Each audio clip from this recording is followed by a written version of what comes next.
nga palatuntunan ang Ilonggo Daily Light from God's Word radio broadcast. Ako si Pastor Epafras Sacar nga karon pastor diri sa Bay City Fellowship Baptist Church kag sang Dumaguete City Cornerstone Baptist Church. Ang aton nga pamalandungan karon abyan kag suki nga manugpamati sa sining aton programa. Makita sa naunang Korinto, Kapitulo 10, versikulo 1, tubtob sa 5. Siling ni Apostol sa dagat, kag ang tanan kay Moises ginbautisuhan sa panganod kag sa dagat.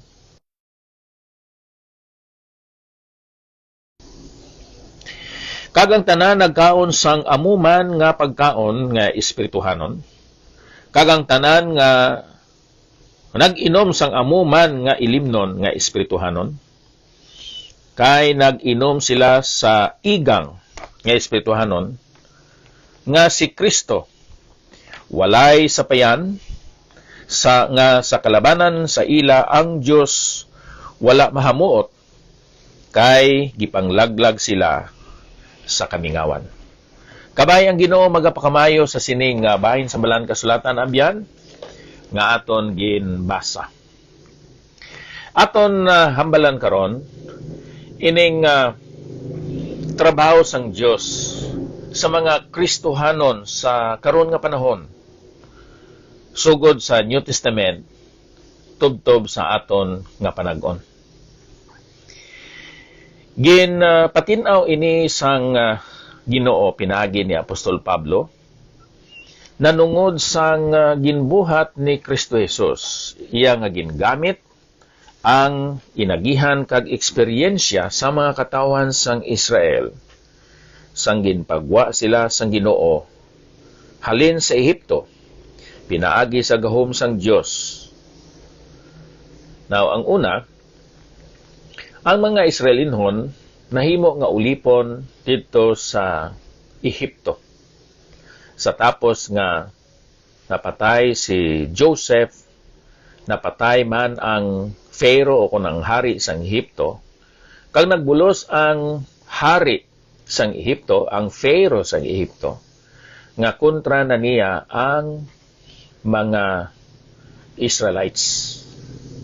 Ginhimo niya nga mga ulipon o slaves ang mga Israelites.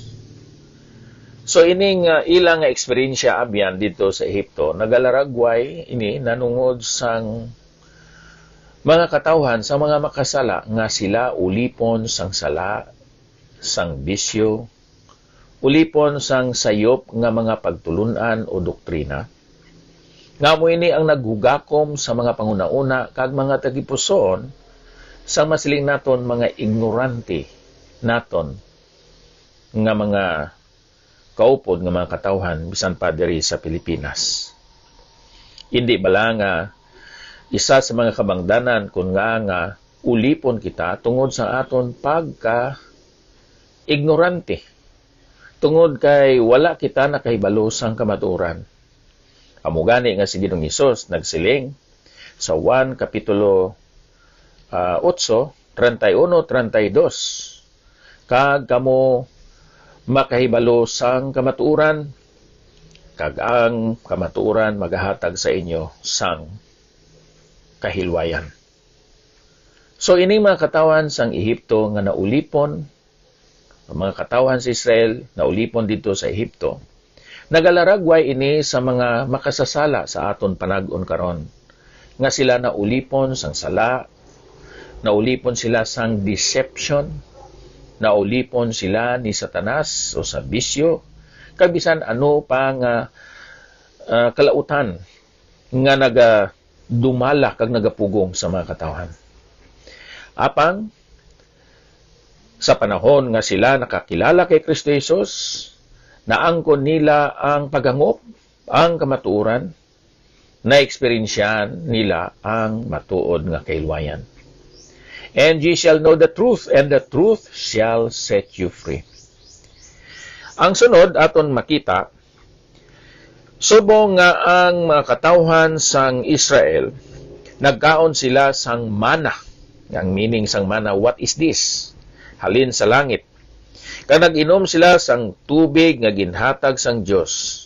Amuman ang mga Kristiyanon nakakaon sang espirituhanon nga pagkaon, the bread of life, the Lord Jesus Christ. Siya ang tinapay sang kabuhi. Ano ang buot silingon sa sinang phrase o sa proclamation ni Jesus Christ na nungod siya kaugalingon nga I am the bread of life that cometh down from heaven?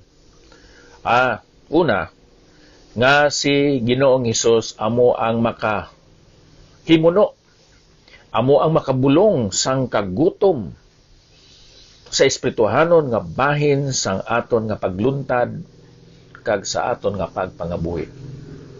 There is no satisfaction and fulfillment apart from the Lord Jesus Christ, who is the bread of life, who came down from heaven and presented himself as the source of satisfaction and fulfillment in life.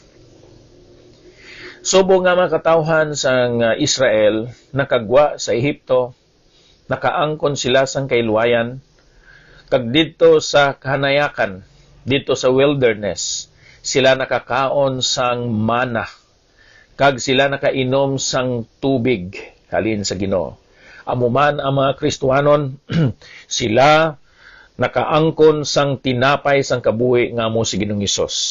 Siyang makahatag sang kabulusgan, sang kahulugan sa kabuhi, sang kalipay, sang katumanan sa kabuhi. Abyan, ining kagutom, kag ining kabulusgan, hindi lang na kagutom sa aton tiyan. Hindi lang kabulusgan sa aton tiyan.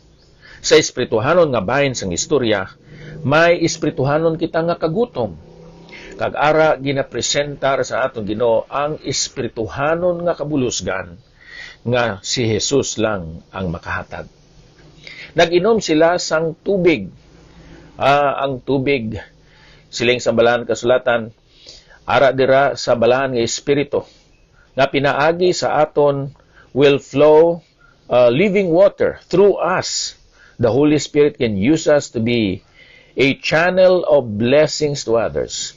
That through us, by the help of the Holy Spirit, can help others, can even satisfy the longings and the desires of our fellow brothers and sisters in Christ. And even non-believers can find satisfaction through our witnessing, through our walk, through our testimony. So, amoy ni abyan ang paglaragway ni Apostol Pablo sa sining espirituhanon nga kahimtangan naton. Kita, mga ulipon, tungod sa sala. Kita, nakaangkon sang kahilwayan, pinaagi sa kamaturan.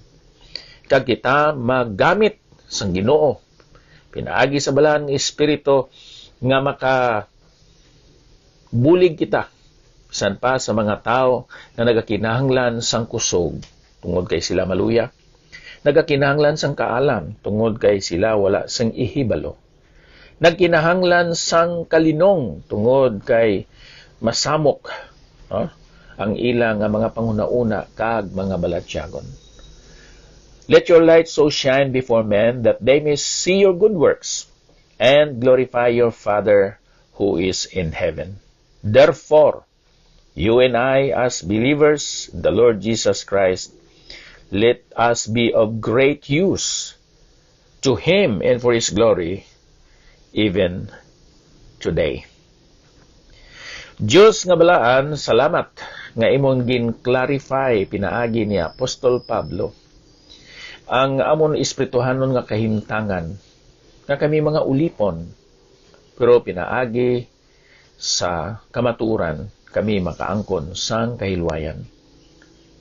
Nga kami mga maluya, apang pinaagi sa bulig sang balaan ng espiritu, kami maka sugata sa mga kasamok kag mga kabudlayan sa kalibutan nga may kusog tungod kay may gahom nga ginpaambit ang balaan nga espiritu sa amon. Kami may kabulusgan, kami may pag-eksperyensya sang fulfillment sa amon nga espirituhanon nga pagkabuhi.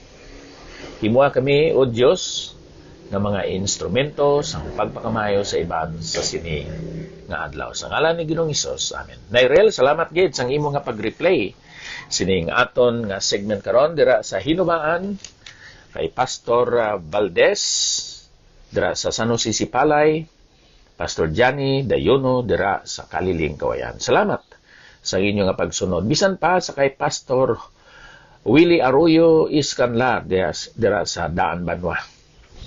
Naga-problema kita, Pastor, man sa atong transmitter, kangay man sa inyo man ang eksperyensyan. But anyway, we can still do the Facebook Live. And kamusta sa atong mga kauturan, kaupod ng mga Kristuanon sa inyo nga simbahan. So, Sinovero, good morning. Nilin Chongson, dira sa Metro Manila. Mayong aga. Nang Lydia, Myla Andaya Asidera, good morning. Bangrain Mirasol Ransam, good morning, Pastor. Nervy Ging Aliko Carganyan, yes, good day to you too. Ikan pa diri sa Bais City Fellowship Baptist Church. Ako si Pastor Epafras Sacar. Nagasiling, may God bless us all. Thank you.